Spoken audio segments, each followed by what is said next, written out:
Welcome to The Dentist Show. Let's jump right in. All right, welcome to The Dentist Show. The Dentist Show. We are privileged to be in Washington, kind of Portland, Washington area, with the man. The greater Portland area. Yeah, the greater Portland area, with the man, Dr. Brady Smith. What's up? He is some type of fairy, I've heard. And multiple types of fairies. Yeah, that's right. What kind of fairy are you looking for? You can play many roles. That's right. That's how dentists roll. You can play many roles, and one of them is a fairy. You know? Yeah. And I heard great things about fairies. Wouldn't it be cool if you were like actually gay with like your partner and both dentists, and you could name your practice the Tooth Fairies? Yes, I agree. You know, I might. That's awesome. such a good idea. Awesome. I might just go with it. I mean, I would be gay just for that. For the idea. You want to go into practice together?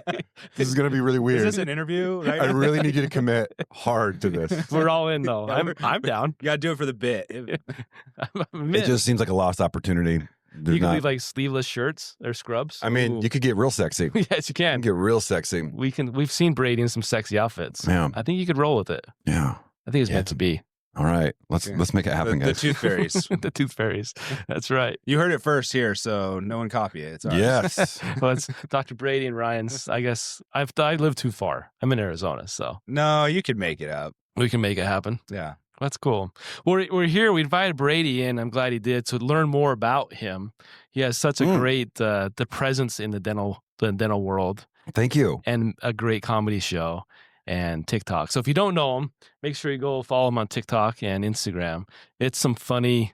I'm sure it's like a lot of dental teams that follow you, but it's some funniest content you'll see. You know, the highest honor is when non-dental people follow me. I It's realize impressive. you guys are easy. You guys are easy marks. Yeah. It's the non-dental. They're like, actually, I don't even care about dentistry. I just think this guy's funny. That's like the best compliment. Is like they don't care about the dentistry. Yeah. They just like me. Like That's you. the best. Have you found like a lot of your show that like your audience are non-dentists, or are they mostly dentists? Well, I think dentists proper are a small percentage, but dental professionals is a big majority of my shows. Right. The hygienists, the assistants, the front office. Yeah. Obviously, there's one dentist and there's a team of 20 people, Right. you know, sometimes. So the ratios aren't exactly always there. But it's a decent number of non-dentists. Because, you know, sometimes, you know, a hygienist will bring, you know, his or her spouse. Right. And a whole new market. And you get a whole non-dental person That's true. that's there. So, yeah. I try to make it for everybody. Yeah. Except for gingers. I don't like them. Screw them. Well, they don't have souls. So. Right. Exactly Yeah, right. I mean, we. You can't make content for no soul people. Yeah. I think they should have their own comedy shows and drinking fountains and bathrooms. Makes sense. Yeah, Well, I'm it's, glad you didn't say the bald unprotected people. class of gingers.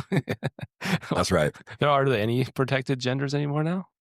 Well, gingers aren't genders. The ginger gender? The ginger Ooh. gender. I don't know if you could transition to that one or Yeah. not. I don't know. Yeah. So maybe that's where we're The going answer's next. yes. Yeah. We're pretty close to Portland. The answer's yes. Sorry if I've already offended your audience.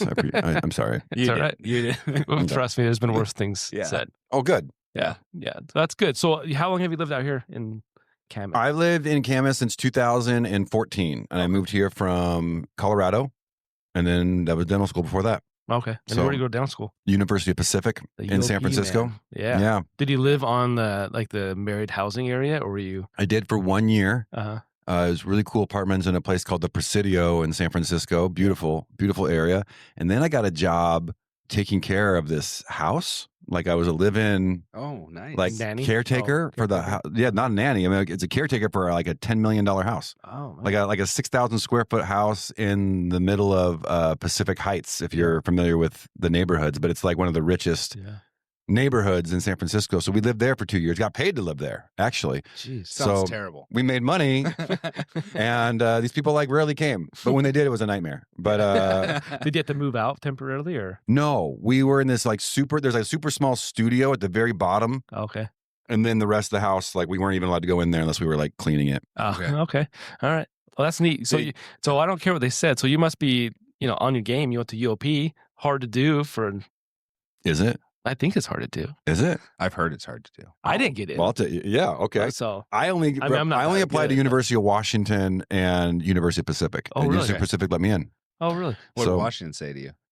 Washington told me that I lacked contribution to diversity. Okay.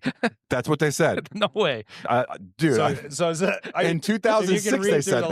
lines. Yeah. In 2006 they said, you're too white, dude. Sorry, we got enough. We got enough of you guys here.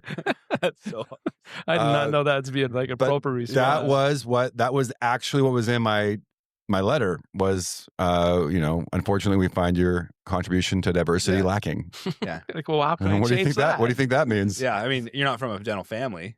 Are No, you? no, Yeah, so it's not that. no, no. I think it's my skin color. And maybe the sex. Yeah. Yeah. Did you have a beard then? Maybe there's too many bearded No, white I was guys going to there? BYU, so I was no beards No allowed. beards allowed.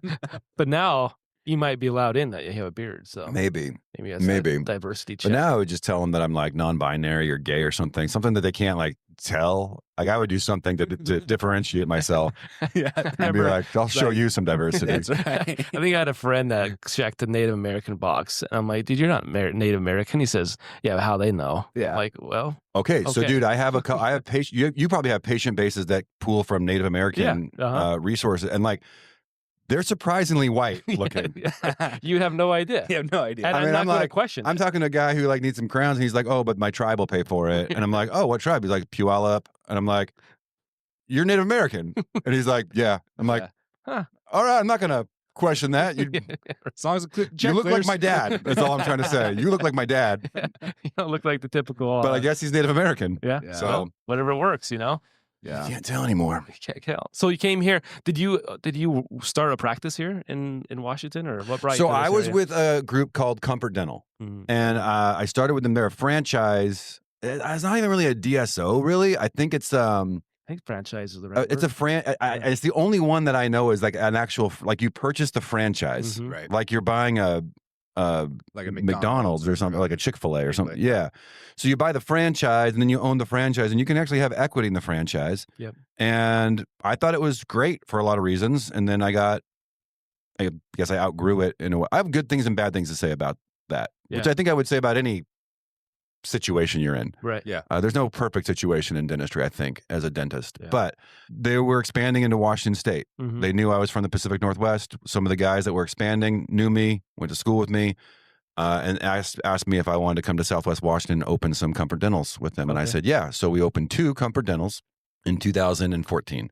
And then in 2017, I opened the practice that I'm in, which was originally a Comfort Dental. And then I think in 2021, we orchestrated a deal which bought me out of the franchise, but still left me in the physical location. Oh, okay. Gotcha. see. So basically, what was a Comfort Dental is now called Tooth Docs, Okay. and it's my own privately owned group practice. That's where you work. That's where I work. You were there like full time, or I'm there full time. Yeah, Monday, Tuesday, Wednesday. I still Nice. work 3 days a week. nice, very nice. Yeah. I know Comfort. I thought the Comfort Dental model was awesome, except the whole you do your own hygiene thing, and that kind of Yeah, that never bothered me. that you That did bothers the hygienist, though, dude. Yeah.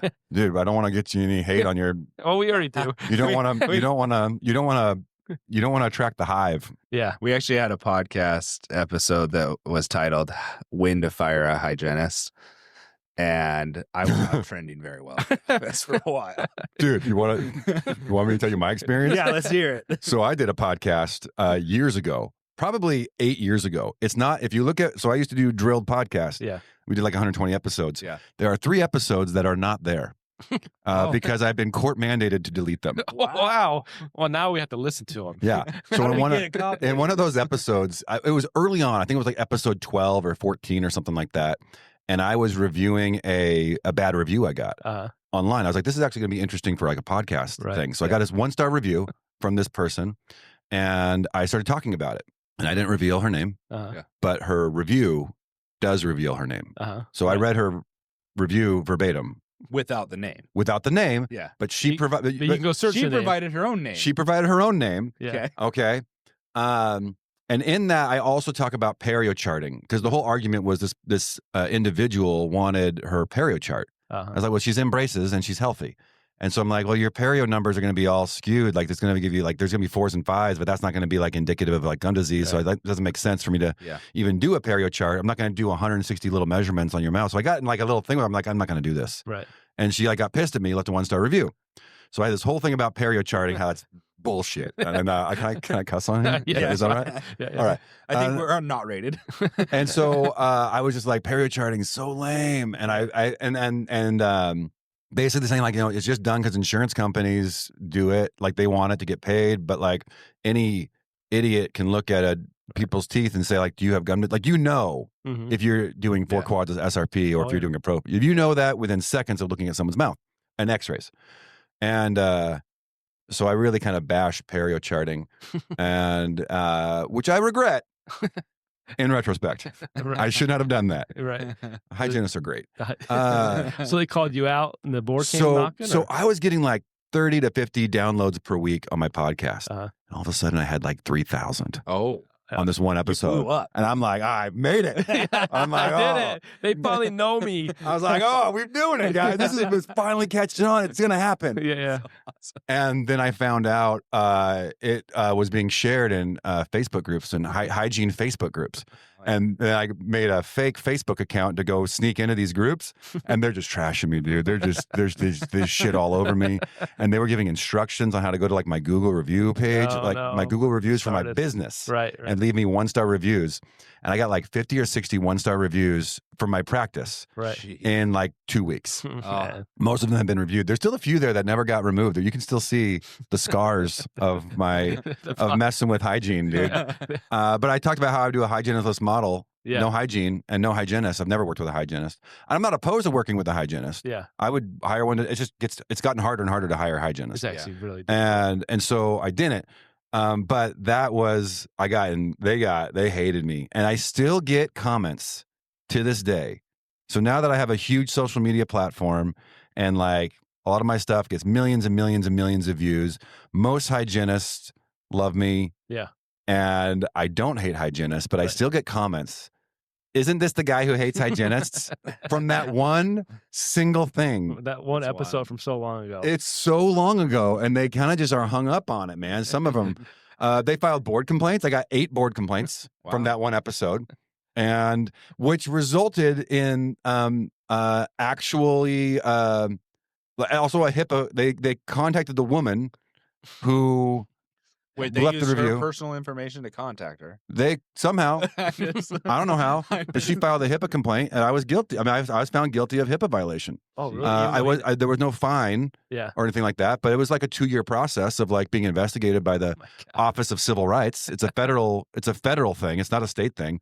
And it was super obnoxious. And I was technically guilty of a HIPAA violation. So that is true. If you're thinking about, can I respond to reviews? That's not Dennis being paranoid. Like, it's a HIPAA violation. Uh-huh. And the health information that I exposed, that I said out loud, was that she's healthy and she's in braces. Right. That was it. That was enough. How dare you? I know. Yeah, but that's private health information.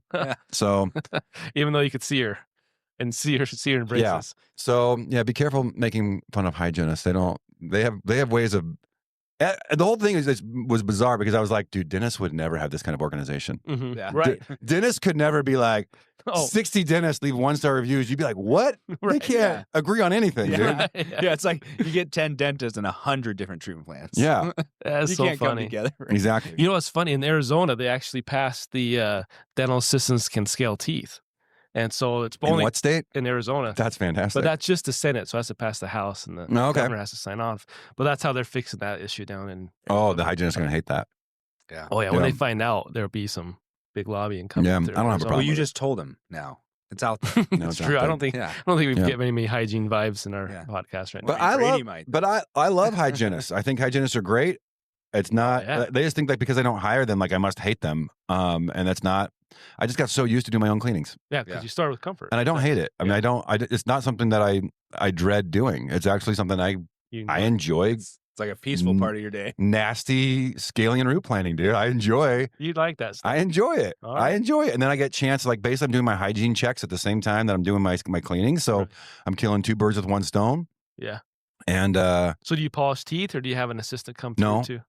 I don't polish. Anything that can be delegated to You still delegate. assistants, I can. Yes. So they can do coronal polishing in the Right. state of Washington. Yeah. Yeah. They just can't do any scaling subgingival or supergingival. Mhm. So Try to be compliant. That's the nice thing about board complaints and HIPAA complaints is that it helps you understand how to be compliant. Most dentists aren't compliant. Right. Yeah. No, I think none of us are. Yeah, it's 100%. Like getting pulled over by a cop. Like they can find a reason. Yeah. Like there's something not in order. Yeah, and then you find the reason. There's always fix something not in order. I've always wondered, like there was a guy in California that responded to his negative reviews. Yeah. Because they would say like, oh, he was mean or something.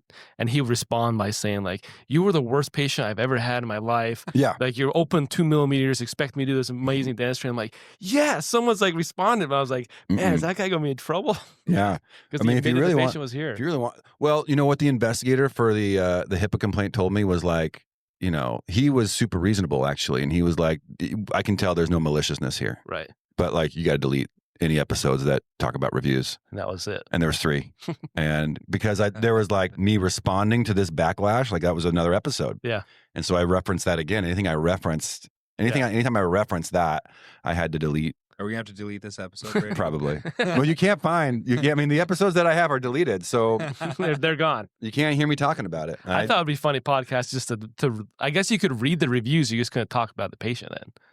Or is that not even allowed? I think it depends. What they told me was because she offered up her name. But if their name on Google is like asshat69, then you're good to go. Then I think unless their actual legal name is asshat69, I think you're fine. You're good to go. But if they have a fake name, then I don't think there would not have been a violation. But what they said was because you could reasonably put this together, because I read the review verbatim. Yeah. Then someone who came there did have healthy gums and braces. That's right. That's right. Which also does disqualify you from a perio chart that's meaningful. Like I'm right about that. Right. And yeah. That's funny. That's amazing. That's a great story. Don't get that. Don't. So maybe we can just compile reviews that have weird names. Yeah. Like yeah. Well, we're just learning about the rich history of Brady Smith. So then after you did Comfort, you did your own. Why did you keep buying? Why are you 3 practices in? Oh, well, the third one was just okay. Well, the second one I bought and we created because I thought the negotiations with Comfort Dental were going to go south. And I thought if they did, I was going to divert all the traffic to a satellite office, and I was going to tank that practice on purpose. All right. Be like, you guys want it? Have it. It's all yours. You trashed it. But luckily, that negotiation went super well. Yeah, super great. And so we got a deal that was amenable to both parties, and it was great. And then the other one was just another DSO that went out of business. It was a 10-out practice that was for sale for $100,000, and I was like, I'm not going to not buy that. Yeah, like it's almost like you can't. Yeah, I didn't want to, but I had to. I was like, I can't not do that. Was that's you have the discussion with your wife? That was the discussion. Like, I have to, and she's like, no, you don't. I mean, no, she was. She was all in. Yeah, I mean, yeah, she doesn't actually. She's not really super involved in those. Yeah. So that reason, because I brought up because one day we bought like the 7th location, and my wife's like, "Wait, you bought another practice?" I'm like, "Yeah," and she's like, "Well, you don't think you have to run that by me?" I'm like, I didn't think you even cared. Right. The first 6 weren't. Yeah. So just catch you off guard. Like that's probably a normal spouse thing you do, though. We still talk about stuff like that? I thought we were done talking about stuff. You didn't care. We just got our own worlds. But that's right. Yeah. That's good. I love that. That's so funny. I'm glad I'm not the only one that does that. So what's the biggest like hang up you have with your 3 locations? Oh, I mean, just making sure everyone's happy. Just making sure the staff and the associates are all happy in what they're doing. So what do you do? Like, how do you approach that? Like, how do you make the associate happy? I pay them a lot of money. You can throw more money. That's literally what I do. That's the secret. I mean, we have a pretty good production-based salary, but I also pay their student loans off. So, so I have a student loan repayment program. So I pay up to $5,000 a month, and based on their production, like. Or it's based off of a 90-day trial period. So they have to survive a 90-day trial period. So obviously I'm calculating that while we're doing the 90-day trial period, and they won't survive the 90-day trial period if it's not worthwhile. If they're not producing enough for me to justify that. Okay. Yeah. So that's a big deal. I pay for $10,000 a year in CE. That's basically their choice. Yeah. So it's impressive. And we don't have associates that quit. Yeah. I've never had an associate that quit. That's awesome. So, and how many associates do you have? 4. So it's 4, and then you have a partner. 4, and then we have one that has bought into one of our practices. So I have a partner who's partners with me on all 3 practices, and then one partner who bought in equity on just one single practice. Okay. So he's no longer an associate. He's a partner just in that single practice. Okay. Do you still give him the same benefits of like this? No, he's just a partner now. Nope. That's Partner, you That's do part make of the more money. ownership. You do make more money, That's right. but you don't. I'm not paying your student loans anymore. Now it's you. No, you're a big boy. Yeah, you're a You big do your boy. own You CE. can take care. Welcome to the big leagues, dude. That is pretty impressive though, because I don't think even a lot of DSOs pay for that much type of CE of 10 grand a year. So that's pretty good. I don't know. Yeah, I don't know but the DSOs get people. I mean, I think their game is we'll just buy the dental school and brainwash everybody. That's right. That's what they're doing. And get a bunch of new grads in there. Yeah, who don't have and just tell them it's really hard out there. Yeah. You're not going to be able to find a job, but come to Aspen. Yeah. Come to Heartland. We'll be your savior. That's right. Heartland. Yeah. So they just buy their own dental schools now. They just buy. They just gatekeep everything. So and it's a good move. The hope of the podcast is that we love private practice. We want them to thrive. We want associates to leave to start their own because I think it's so healthy. Because we can always find associates, Yeah. But we want to keep this dental practice privately owned for the most part and kind of kick DSOs down the road a little bit. Yeah. Even though they have their place, but private practice is so important to us. Yeah. I'm never sad when a DSO dries up, man. I don't think anyone loses sleep over it. And I think it's just kind of baked into their calculations, Yeah. Yeah. It's planned for them, or not planned, but expected. Yeah, which means you're a dentist working at one of those places. You're going to get a call on Monday that you're fired on Wednesday. Yeah. Right. And that's happened to many people that I know personally. And that's one of the reasons I didn't know that they could do this. And they're like, yeah, they can do anything. Like, they can do anything. You find a contract isn't worth much. Yeah. Yeah, they have to do whatever they want. It's not a family, guys. Yeah. They'll just get rid of you. Yeah. So how do you keep a team? Do you have like a long-lasting team that's around you? Yeah, because I'm pretty generous with my assistants too, and what I pay them, and the benefits, and how I help, how I kind of work their schedule into like what they want and accommodate. So I just think it's really important to, just for my just for me, for like running the businesses that I run. And I'm not like listen, I'm an entertainer, dude. I'm a clown. Like, don't. No, you're very successful. Well, thank you. Yeah. What you're doing is working, and we want not only us to learn from it, we also want our listeners and anyone that can. Yeah. But listen, I just think money talks, man. And that just gets people to stay. Okay. And I don't care that much about it. I do fine. And so if I have to give a little bit more, like what I care about is the headache of like, oh, I got to find another front office for this practice. Oh, I got to find another associate. Oh, we got this much of a schedule. Because if I lose an associate and we have a big schedule, like I'm going to have to go in and work. Right. Now I have to go in and take care of that. Yeah. And I don't want to do that. Like, so it's worth it. If I had to pay more money and now I don't have assistants to turn over and I don't have associates to turn over, I just feel like it's better for me. Yeah. So it costs me a little bit more money. Yeah. Which I'm willing to. But in the end, it might make more because you're keeping team longer and less turnover. Yeah, but I'm happier. Yeah. So that's what I care about. That's what matters, and they're happier. And I got TikToks to make, dude. I can't be wasting time doing too much dentistry. Yeah. Dude. So when did that start? So was it the podcast that initially started it, or what drove the social first? All right. So I created a nonprofit organization called the Halo Dental Network. Yeah. And that became very important to me. And I didn't know how to run a nonprofit. I knew how to run a dental practice. Yeah. I'd started at that point 3 scratch start dental practices that were all very successful, but started them all from scratch. And I feel like, okay, I got this down. Nonprofit can't be that hard. Dude, it's super hard. Yeah. It's way different. And I actually, I've had to scale that way back at this point. But the Halo Dental Network was this idea that like, I love doing free dentistry for people. It makes me happy. I would like more dentists to find this as a way to love your job more. Mm-hmm. Yeah. If you feel like you're helping people out, I feel like you will like your job more. That's been the case for me. So I started this, and then I was like, man, it's so hard to get money. It's so hard to like finance this, to like actually have the nonprofit make its own money. Mm-hmm. Like, so I was financing all of it myself. I was paying employees out of my own pocket and just paying for it. But I was like constantly being like, well, eventually this is going to make its own money. Like eventually I'll have donors. Eventually I'll have maybe grants that I'll get. Maybe I'll find ways to actually make income, like streams of revenue through the nonprofit that it pays for itself, or, fundraisers and things like that, auctions and all these ideas. And I was trying to learn about, I would listen to every single podcast I could get my hands on to like learn about how to structure a nonprofit. And one thing I did was I joined a mentorship group, a mastermind group with Patrick Bet-David. Do you guys know who he is? Mm-hmm. Yeah. He's been a little more famous last insurance. Yeah, he's gotten super famous lately. Yeah. But about 4 years ago, I was in a mastermind with him, and I was a paid man. I mean, I paid money to be a part of it, but it did give me one-on-one mentorship with Patrick Bet-David personally. So we'd have Zoom calls once a month, some texting, some emails back and forth. And then I had a person within his organization that would prep me for these like hour-long phone calls that I would have with Patrick. Yeah.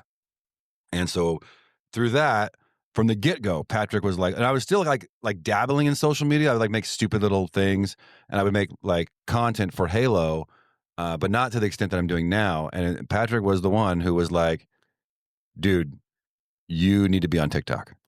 And I was like, I don't dance and I'm not a girl. And he's like, it's like, you need to look at, he's like, 80,000 people could know who you are tomorrow. Yeah. And it's free. Yeah. Costs you nothing. And I was like, he's like, your personality, he's like, you will crush it on social media. And I think you want to sell Halo, you need to sell yourself. You are Halo. Think of yourself as the brand. You are it. And I just kind of took his advice. Yeah. And in order to do that, I had to drop the podcast. So I dropped the podcast to do TikToks. Join us next week for part 2. Thanks for listening to The Dentist Show. We hope that this episode helped you make smiles about more than teeth. To get more resources to grow as a dentist and to learn more about Chase and Ryan, go to thedentistshow.com or just follow the link in the show notes. If you enjoyed this episode, share with another dentist in your life and help us grow the movement. And be sure to rate and review wherever you're listening.